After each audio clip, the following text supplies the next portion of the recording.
Any health-related information on the following show provides general information only. Content presented on any show, by any host, or by any guest should not be substituted for a doctor's advice. Always consult your physician before you begin any new diet, exercise, or training program. And thank you for listening to the Whole Care Network. Welcome to Healing Ties on the Whole Care Network. On Healing Ties, we're creating a life to love after caregiving ends by sharing stories and resources and being with awesome people like you. Now that caregiving has ended, let the Healing Ties begin. Here's your host, Chris McClellan, the Bowtie Guy. Well, greetings everyone. It is Chris McClellan, the Bowtie Guy, for another episode of Healing Ties on the Whole Care Network. Thanks for joining us today. If you are a first-time listener to Healing Ties, welcome, and of course that would mean you're a first-time listener to the Whole Care Network. You know, at the Whole Care Network, we are all about story sharing.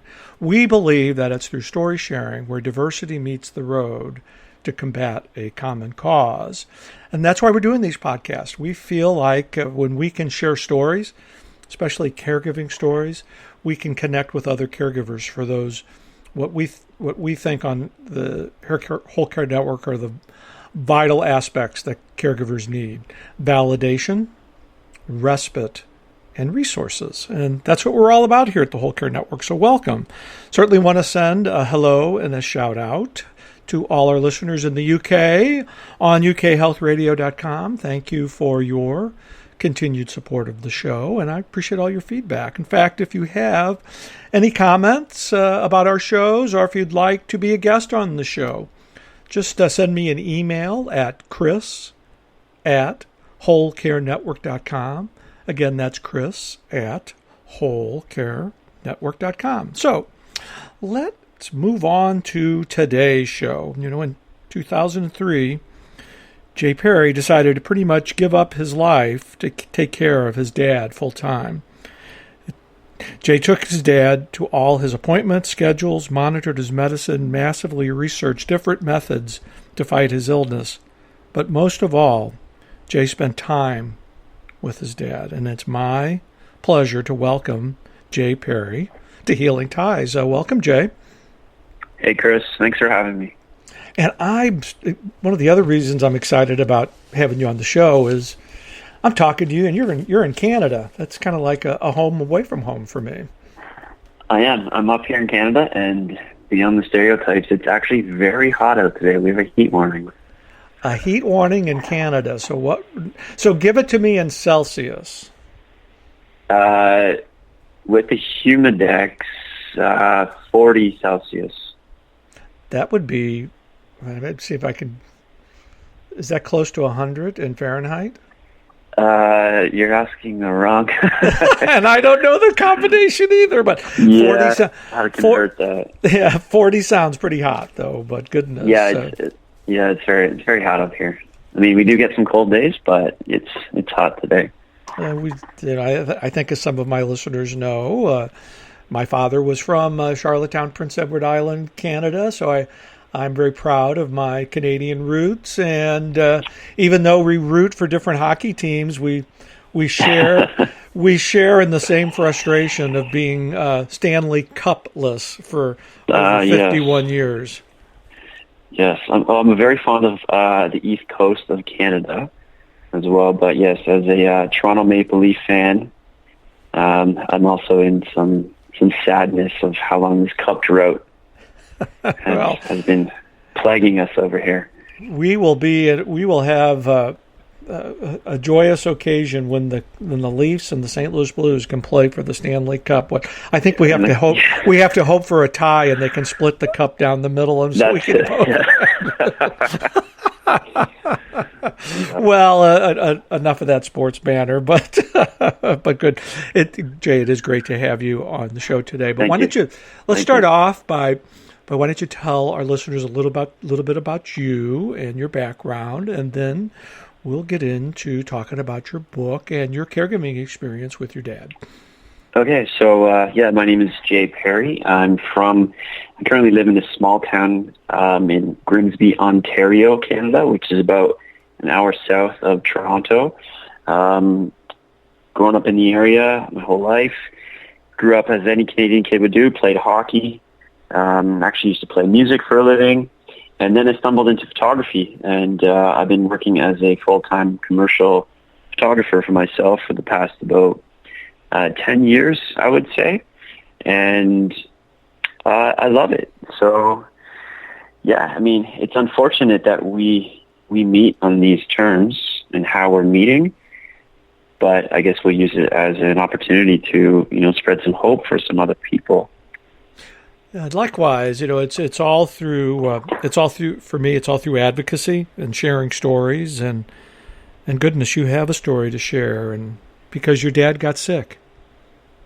Yeah, he did. A few years ago, he was diagnosed with stage 4 lung cancer, and it was super tough to hear that news, because this is your hero growing up, and now some doctor says, well, your dad's going to die in 9 months, and deal with it, I guess. They say, figure it out. And I had no idea what that meant.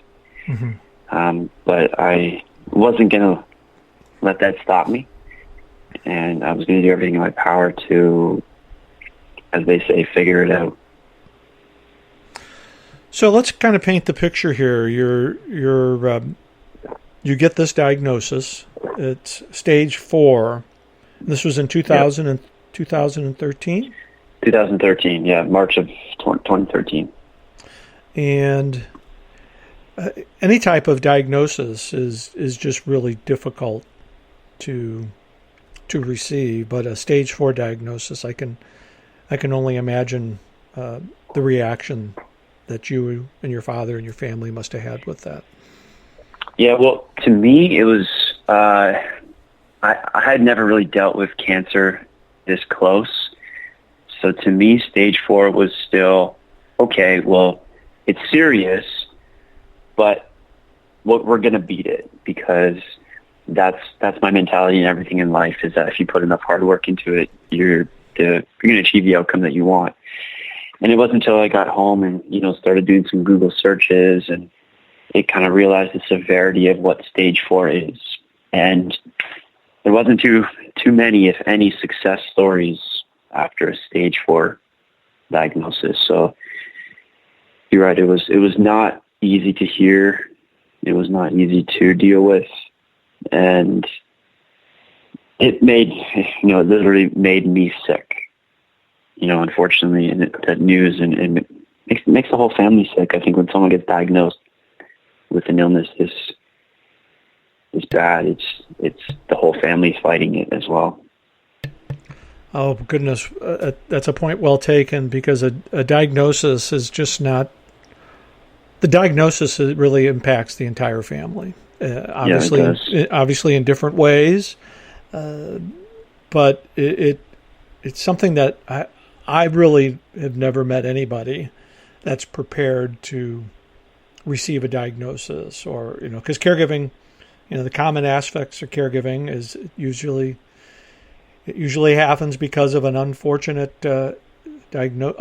accident or an untimely diagnosis, and all of a sudden you're thrust into this role, and you want to do the best that you can, but it's difficult. It's emotional. It is. I think nobody grows up, saying that they want to be a caregiver. It's something that you're presented with one day, and you ultimately have the choice. Do you want to do this or don't you? And I was presented with that choice, unfortunately. And I chose to take it on fully. And this is why we're here right now. And this is why I wrote the book, to hopefully help others who are presented with that choice one day. Boy, that was very powerful, Jay, what you just said, because you made the choice. You said yes. And I so appreciate that, because there are so many caregivers out there that they become kind of like us. They become caregivers by default, but they say yes when they really mean no. Right. And that's problematic for everybody, but you embraced it. So tell us a little bit about that, about embracing it and what you did to accept that role. Well, to me, it was a very easy choice because I looked at my dad, and this was the man who raised me. He didn't have to make that choice either, and he gave me a life that I loved. Growing up, we weren't rich, but we definitely weren't poor. Definitely middle-class family. But I always had food on the table, clothes on my back, roof over my head, and never suffered. Went on family vacations. My dad gave up his hobbies so I could, further explore mine. So this was a guy who gave up everything for me, and now it was my time to give up everything for him. So that's why the choice was so easy for me, because of the person, my dad made. He was responsible for who I am today. And I can't thank him enough for everything he did. So making that decision was a simple one for me. And one that I was nervous about going into because I didn't want to let him down. Right. And at the start, letting him down meant that he was going to die. But as further I got into it, it was, you learn. And I knew nothing about this going into it, nothing whatsoever. And you learn as you go. And you make mistakes, and you fix them. Very good. So I hope and I love what you're doing, because I wish that a lot of this was around when I was starting my caregiving journey. And maybe it was, and I was too nervous to do any research on it. I don't know. But I love that what you're doing with the Whole Care Network, because it's valuable information that I wish I would have had in my early days as a caregiver. So also thank you for doing this. Oh, well, thank you for sharing your story, Jay, and I appreciate your kind words. That it's through advocacy that we find healing, especially after caregiving ends, because when we're right in the middle of it, we really don't know what to do. We just do. And right. The other interesting thing, and I think we share this common experience, and why we say yes to it, we also think we're the only ones doing it, which is amazing when there's millions and millions and millions of people around the world, caregiving. But when we're in the middle of it, we think we're the only ones doing it, and sometimes it's hard to reach out to help, but it's so important. It is, and I think you're right that I thought I was going through it alone. But there's millions of people, in the same position, and millions of people who will be in that position, next week, next year, 10 years down the road. So to make, let's say, use technology in a positive way, this is exactly what you're doing, and I love it. And I know it's making such an impact. I know some of the response I've got so far from my book, from people, how it's, had a positive impact in their journey already, which I'm sure when you get great reviews, it makes you smile and realize how the work you're doing is so worth it. So worth it. I appreciate that, because, for me, I'm passionate about what I'm doing, and I'm passionate about sharing the stories. I was fortunate that our story was featured in a Pulitzer Prize nominated caregiving story in Sickness and Health, Unreal. A Couple's Final Journey. But this mission for me is kind of like carrying on for what my partner Richard did for me, and I sense you writing your book in memory of your dad is a way to help. Yep. A way not only for you to help other caregivers, but a way to continue your advocacy work as well.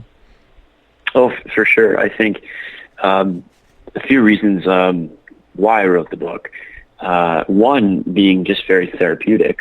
for myself. Yes. Right, getting that out there. But during my dad's journey, I was sharing a lot of the stuff on social media, and those posts were getting crazy amount of feedback and engagement, and people were writing and commenting, and I was also getting private messages from people who were going through similar situations, or eventually some friends who reached out and said, my mom just got diagnosed with breast cancer. Would love to hear if you have any ideas, tips, input, or this. But to me, they weren't looking for tips on how to cure her. They were just looking for someone to talk to about the situation, someone that knew exactly what they were going through.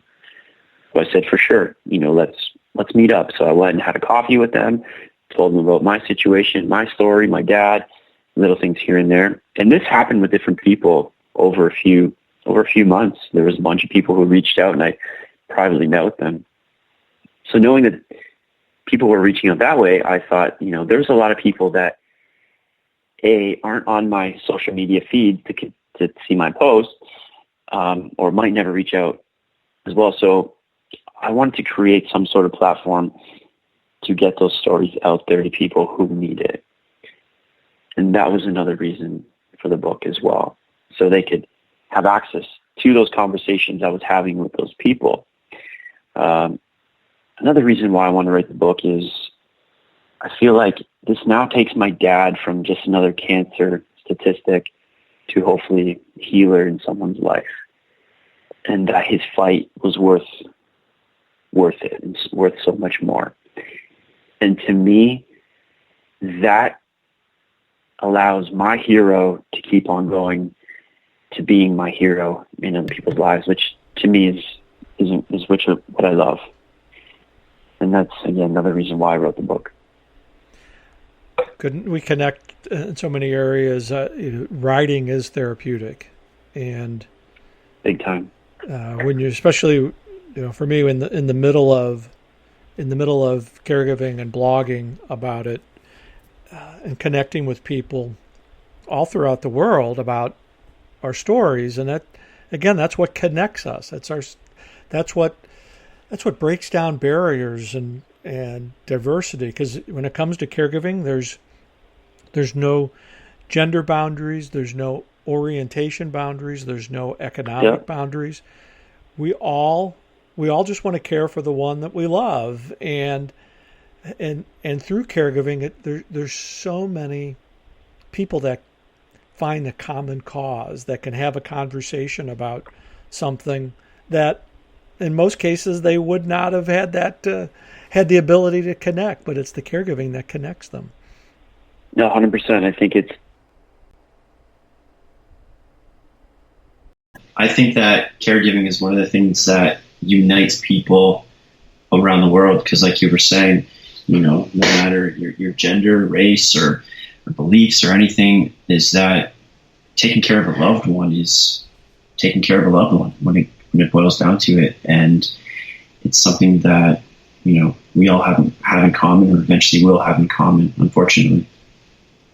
Yeah, and it kind of brings this question to mind, Jay, is what advice, or what would you say to somebody like yourself who had just received a diagnosis and was just getting ready to make this journey into caregiving? Would you have anything specific that you'd like to offer?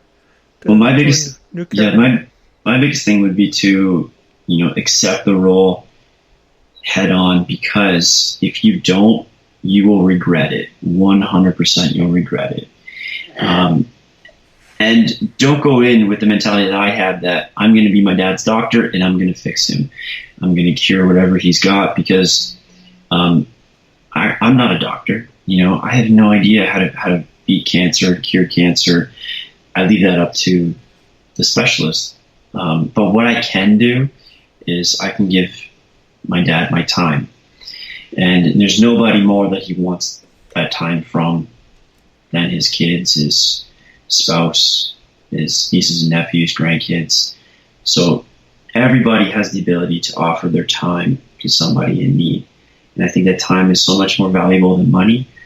and you can always go and make some more money, and you can't go back and make more memories. So that's kind of the advice I would offer a new caregiver. You can. I'm going to see if I can paraphrase this properly because it was very powerful. You can always go back and make more money, but you can never make more memories. But that is, right. There's even a chapter in my book that talks about money versus memories, and I think one of the examples I use is I always wanted to buy my dad a Mustang. He was a big Mustang guy. Mm-hmm.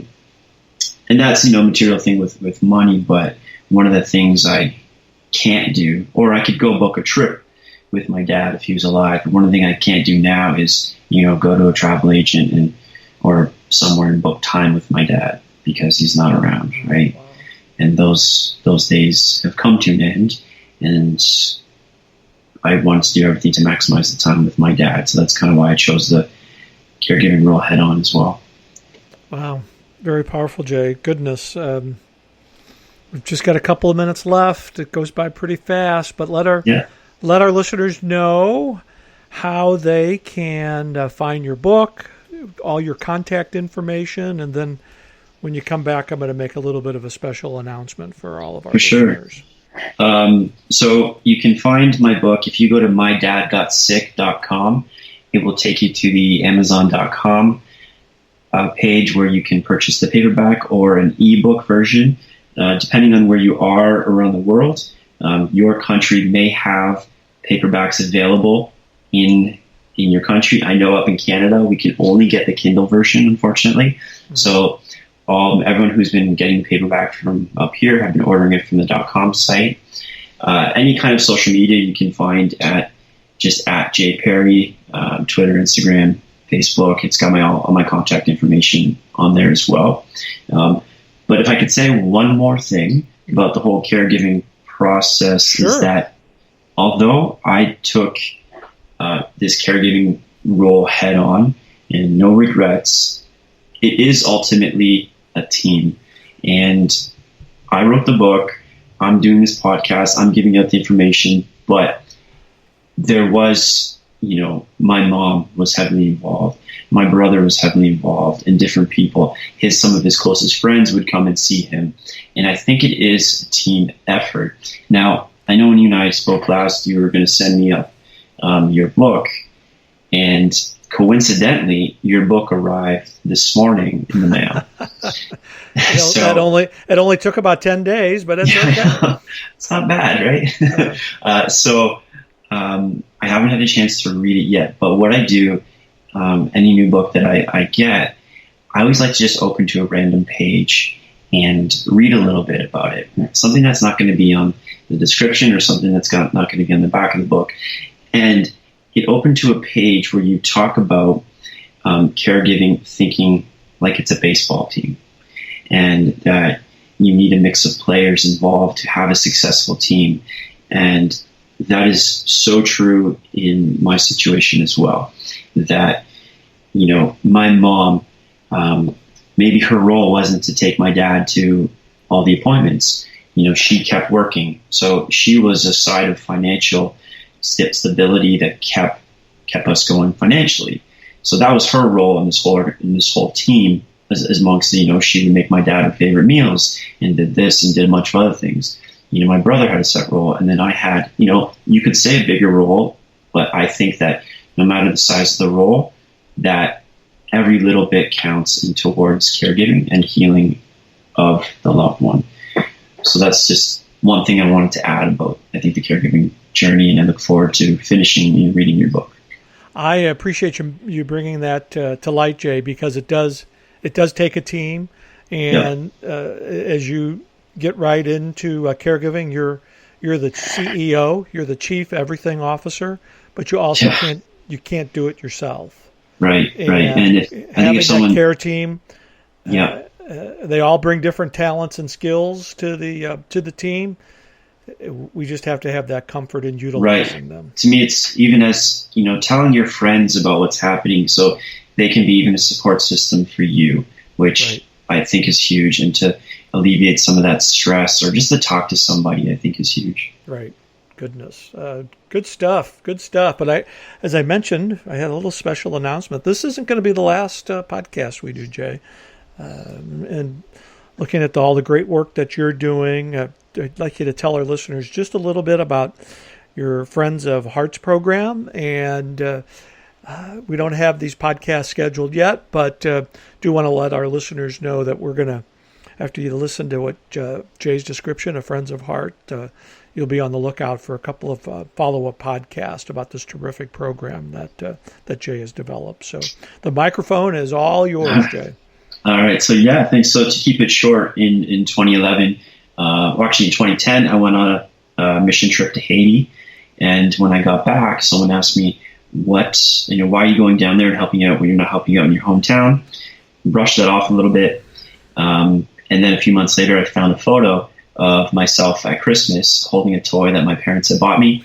I can still remember that feeling of excitement, joy, and it kind of struck me that some kids don't get to feel what I felt that day, and that bothered me. So I wanted to do whatever I could to hopefully make as many kids as we could get that feeling of joy at Christmas. So we started an organization called Friends with Hearts that sponsors kids at Christmas and gives them a Christmas they deserve. As we say, we all believe in the magic of Christmas as well as the Christmas we had as kids. Mm-hmm. So in very short, Friends with Hearts is an organization that gives kids a Christmas, and we've grown, to raising, over $100,000 and giving Christmas to close to 800 kids.